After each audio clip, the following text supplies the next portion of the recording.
Penetapan sifat 20 itu adalah akidah Asy'ariyah dan Maturidiyah, bukan akidah Ahli Sunnati wal Jamaah. Kita nggak akan dapatkan dari para sahabat Nabi Muhammad SAW, juga dari tabi'in, juga dari tabi'ut tabi'in, pembatasan sifat 20, bahwa sifat Allah itu 20 saja. Dan ditambah lagi, sifat 20 yang mereka maksudkan tidak sama dengan sifat yang diyakini oleh Ahli Sunnati wal Jamaah. Tidak sama persis. Seperti sifat Al-Kalam, Allah berbicara. Ini kalau diurutannya yang ke-13 dari 20 sifat. Al-Kalam, Allah berbicara. Antara Ahlu Sunnah dengan Asy'ariyah itu beda dalam mengimani sifat berbicara Allah. Asy'ariyah itu mengatakan sifat berbicara Allah itu adalah sifat yang lampau yang tidak lagi Allah lakukan sampai saat ini.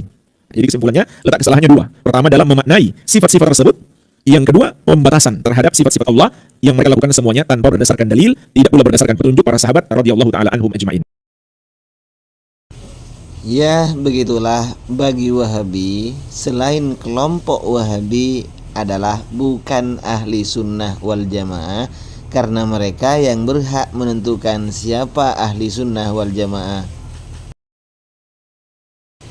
Assalamualaikum warahmatullahi wabarakatuh. Alhamdulillahi alal in'am wa syukru lahu alal ilham, wassalatu wassalamu ala sayyidina Muhammadin asyrafil anam wa ala alihi wa sahbihi as-sadatil a'lam, amma ba'du. Sahabat-sahabat Aswaja, seluruh warga Nahdien, kaum muslimin dimanapun berada, semoga Allah subhanahu wa ta'ala senantiasa memberikan rahmatnya, taufiknya, hidayahnya, maghfirahnya, memberikan kelancaran rezeki, kesehatan pada kita semua, amin, Allahumma amin. Ada 3 poin yang akan saya komentari dari Pak Ustadz Sufyan Khalid Ruroy LC. 1. Bahwa akidah Asy'ariyah dan Maturidiyah bukan ahli sunnah wal jamaah.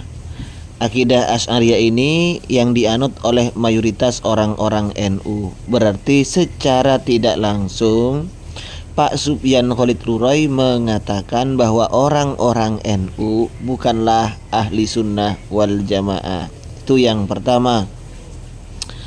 Yang kedua, betapa lucunya Pak Sufyan Khalid Ruroy ketika menyatakan bahwa Asy'ariyah dan Maturidiyah ini hanya membatasi sifat yang wajib bagi Allah ada 20. Ini tidak pernah diajarkan oleh sahabat membatasi seperti itu.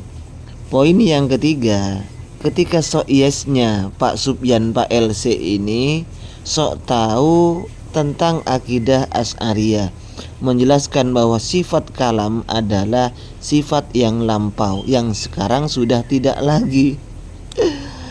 Kalau panjang saya jadikan berempat saja. Pertama, marilah kita bahas, benarkah akidah Asy'ariyah dan Maturidiyah ini bukan golongan ahli sunnah wal jamaah, tapi yang masuk ahli sunnah wal jamaah adalah akidah mereka kaum Wahabi. Yang pertama dari madhab Hambali, pendapat salah seorang ulama al-allamah yang sangat alim dari madhab Hambali, ya, Imam As-Safarayni Al-Hambali, dalam kitabnya silakan lihat sendiri. Siapa yang berhak menyandang nama ahli sunnah wal jamaah? Kata beliau, ahlus sunnati wal jamaati salathu firaqin. Ahli sunnah wal jamaah ini ada 3 golongan. Yang pertama, kata beliau, al-athariyah, kelompok atau golongan athariyah. Wa imamuhum, sedangkan imam pembesarnya dari kelompok athariyah ini adalah Imam Ahmad bin Hambal radhiyallahu an. Jadi kelompok Asariyah, ahli hadis, imamnya adalah Imam Ahmad bin Hambal. Ini adalah yang berhak menyandang gelar ahli sunnah wal jamaah. Kelompok pertama. Kelompok kedua, wal Asy'ariyah, kelompok Asy'ariyah. Wa imamuhum Abul Hasan al-Asy'ari rahimahullah, adalah Abu Al-Hasan Al-Asy'ari.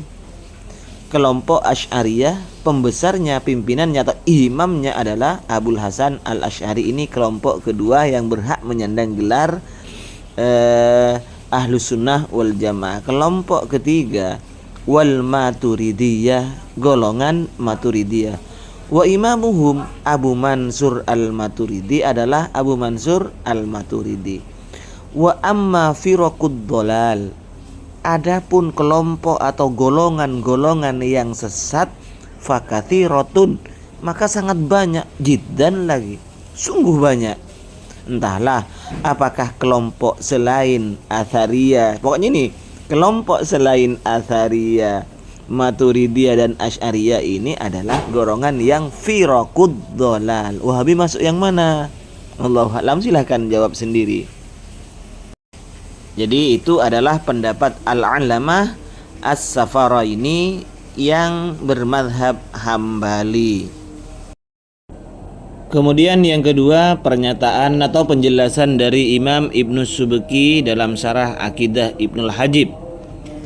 I'lam anna ahlas sunnati wal jama'ati kullahum qad ittafaqu ala mu'taqadin wahidin fima yajibu wa yajusu wa yastahilu. Semua ahli sunnah wal jamaah ini sepakat satu keyakinan terhadap sesuatu yang wajib bagi Allah, yang jaiz bagi Allah, dan yang muhal bagi Allah. Ini wajib bagi Allah, ini jaiz bagi Allah, ini muhal bagi Allah. Sepakat semuanya mereka.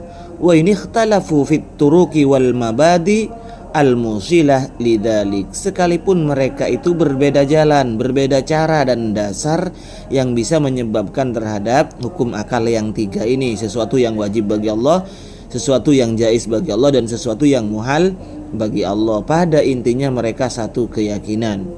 Wabil jumlati, secara jumlah, secara global, fahum bil istiqra'i, mereka itu kalau berdasarkan penelitian ahli sunnah wal jamaah ini, thalathu tawaifah, ada 3 kelompok, Pak.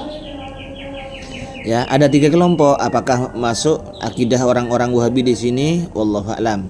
Al-ula, yang pertama adalah akidah ahlul hadis. Kalau menurut Imam As-Safaraini disebut ahlul athar, ya. Kalau Imam Ibnu Subki ini menyebutnya sebagai ahlul hadis. Wa mu'taqadul adillah as-sam'iyah, yakni al-kitaba was sunnata wal ijma'a. Hasil pendengaran sam'iyah ini yakni adalah alkitab, sunnah, dan ijma'. Golongan kedua, ats-tsaniyatu ahlun nazar al-aqli, ahli berfikir yang menggunakan hukum akal. Siapa saja? Wahum al-Asy'ariyah wal Hanafiyah, adalah golongan Asy'ariyah dan golongan Hanafiyah. Golongan Hanafiyah ini adalah golongan Maturidiyah. Wa Syekhul Asy'ariyah, atau imamnya Asy'ariyah, kelompok Asy'ariyah ini adalah Abul Hasan al-Asy'ari. Wa Syekhul Hanafiyah, yakni golongan dari Maturidiyah, imamnya adalah Abu Mansur al-Maturidi.